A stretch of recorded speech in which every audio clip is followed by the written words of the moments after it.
So they was trying to charge us with armed robbery, right?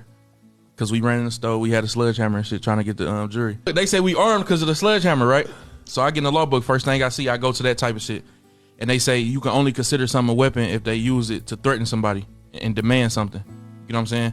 Now, I ain't never told nobody I was gonna hit them with the hammer. I ain't raised it to nobody or nothing. So they can't say that that's a weapon. And I told my lawyer that, and my lawyer looked surprised, like, no, you right. I'm like, what the fuck? I'm like, what the fuck you mean I'm right? You knew this before me. August 27th, Detroit, late night. A woman sits in the back seat of a car. Her name is Jobina Brown. The man she works for goes inside a house, says he'll be quick. She waits. 5 minutes pass. Someone approaches the car, opens the door. 8 gunshots. Jobina Brown dies that night. The man inside the house is Tee Grizzley, a famous rapper. She was his manager. Here's the part that doesn't make sense. He hears the gunshots, but he doesn't look out the window. Years later in court, his aunt confirms it under oath. No, he didn't look. Why wouldn't you look? Jobina Brown died in that car on August 27, 2019. The news said she was Tee Grizzley's aunt, his manager, the woman who helped build his career from nothing. Police investigated. They found the murder weapon. They found the man who had it. But the case went nowhere for 5 years. Then in 2025, a trial finally happened, and that's when everything changed. A prosecutor stood in front of a jury and said, Jobina Brown wasn't his aunt. Then he said, she was 8 weeks pregnant when she died. Then he said, the baby was Tee Grizzley's. The courtroom exploded. Because if that was true, it meant this wasn't a random shooting. It meant someone had a reason to want Jobina dead. It meant those 8 bullets were fired to keep a secret. And it meant the person with the most to lose was the same person who never looked out the window when he heard the shots. So who was Jobina Brown? And how did we get here? To understand this case, we need to go back to the beginning, back to Detroit, back to where Tee Grizzley came from. His father was murdered when Tee was a baby. His mother went to prison when he was a kid. 20 years for drug charges. His grandmother raised him, but there was no money, no safety, just survival. As a teenager, Tee got into trouble, started robbing people, eventually got caught and went to prison himself. But in that prison cell, something changed. He started writing rap songs about his life, about the pain, about everything he'd lost. When he got out in 2016, he recorded one song, called it First Day Out. Within a week, 10 million people had watched it. Record labels started calling. Money started coming in. By 2019, Tee Grizzley was a millionaire. But none of it would have happened without one person. Her name was Jobina Brown. Everyone called her JB. People thought she was Tee Grizzley's aunt. He never corrected them, but they weren't actually related. Not by blood, not by marriage. In Detroit, you call someone your aunt when they take care of you, when they're there for you. It's respect. And Jobina did everything for Tee Grizzley. She booked his shows, handled his money, drove him to the studio, made sure he showed up on time. She had access to everything, his bank accounts, his passwords, his business deals. She wasn't just working for him. She was running his entire career. Tee Grizzley said it himself in interviews. I'll never find another person like her. He was right about that. August 27th, 2019, late night.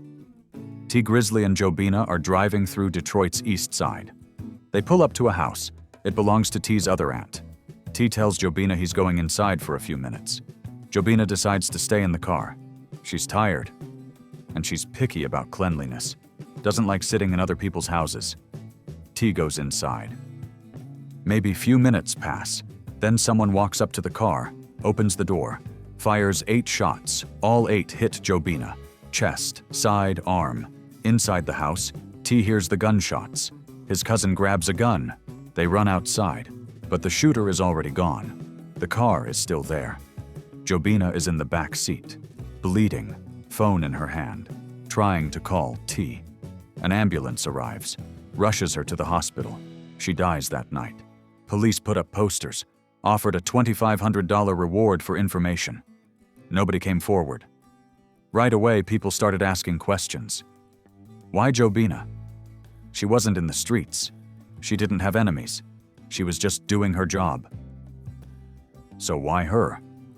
And why did it happen right after Tee went inside? Not 5 minutes earlier? Not 10 minutes later? Right after he left the car. The timing felt wrong. Then there was the way it happened. The shooter opened the door before firing. That's unusual. Most shooters just fire through the window. Opening the door means you want to get close. It's personal. But the biggest question came later, in court. Tee's aunt was asked, "When you heard the gunshots, did Tee run to the window?" She said no. He was inside the house. 8 gunshots went off right outside, and he never looked. If someone you care about is outside and you hear gunshots, wouldn't you look? People couldn't make sense of it. 2 months later, October 2019, Chicago police pull over a stolen car. Inside is a man named Jermaine Whedon, street name, Wu Thang. He's a convicted felon, already been to prison 3 times. He's wearing an ankle monitor because he's on probation. When police approach, Wu Thang runs. They catch him. A gun falls out of his pants. Glock 23, serial number scratched off. At the time, it's just another gun charge in Chicago. But 4 months later, in February 2020, the Michigan State Police Lab calls Detroit detectives. They tested the gun. Every bullet that killed Jobina Brown came from that Glock. They have the murder weapon. They have the man who was carrying it. Case solved, right? Not even close. The federal government charges Wu Thang with one crime: illegally possessing a gun. For a 3-time felon caught with a murder weapon, that should mean serious prison time. But then the feds drop the case. They say Michigan should handle it instead. And then nothing happens. 1 year goes by. 2 years, 3 years, 4 years, 5 years. Wu Thang sits in jail waiting for trial. The case keeps getting delayed. Then in 2025, right before the trial starts, something strange happens. Wu Thang gets released on bond, $75,000. He pays 10%, $7,500, and walks out. A 3-time felon caught with a murder weapon gets to go home. Then people start digging, and they find something. One of Tee Grizzley's groomsmen at his wedding, a guy who stood next to him on one of the biggest days of his life, a guy who helped carry Jobina's casket at her funeral. That guy grew up on the same block in Chicago as Wu Thang. Same neighborhood, same crew, same gang. In Detroit, people started putting the pieces together, and they didn't like what they saw. 5 years after Jobina's death, the trial finally begins. And what comes out in that courtroom shocked everyone. July 14th, 2025. Day 1 of the trial. The prosecutor calls Tee Grizzley's aunt to the stand, the same aunt whose house he went into that night. The question is simple. When the gunshots went off, did Jobina ever tell you that Tee ran to the window to look outside? The aunt pauses. Then she answers, "No." The courtroom goes quiet, because that means Tee Grizzley heard 8 gunshots right outside the house, and he didn't look, didn't check, didn't react. Day 2, July 15th, 2025. The same aunt is back on the stand. The prosecutor asks another question. Were you ever told that Jobina Brown was pregnant when she died? People gasp. Phones buzz.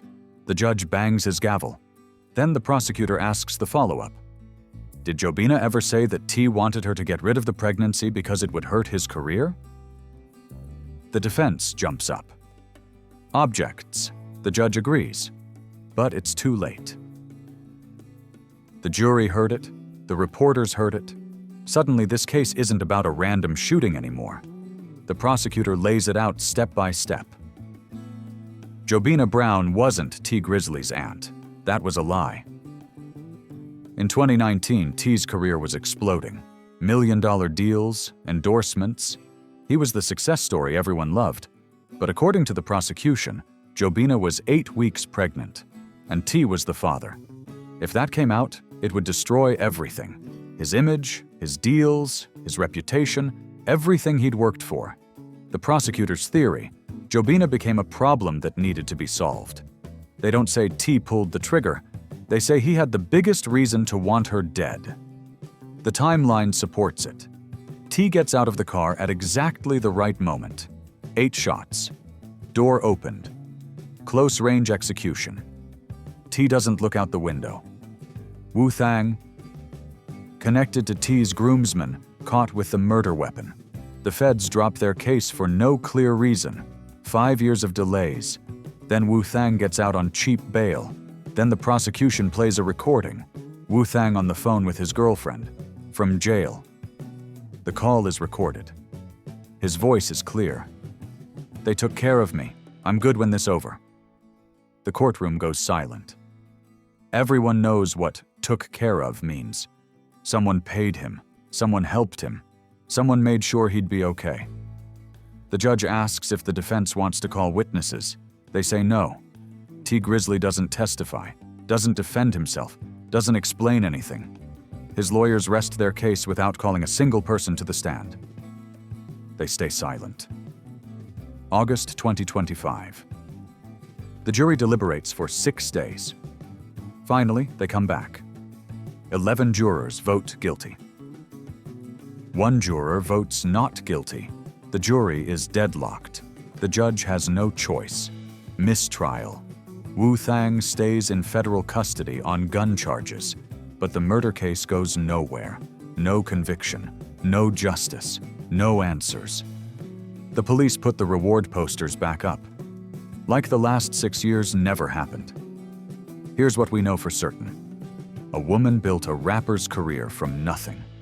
She was shot 8 times while he was steps away.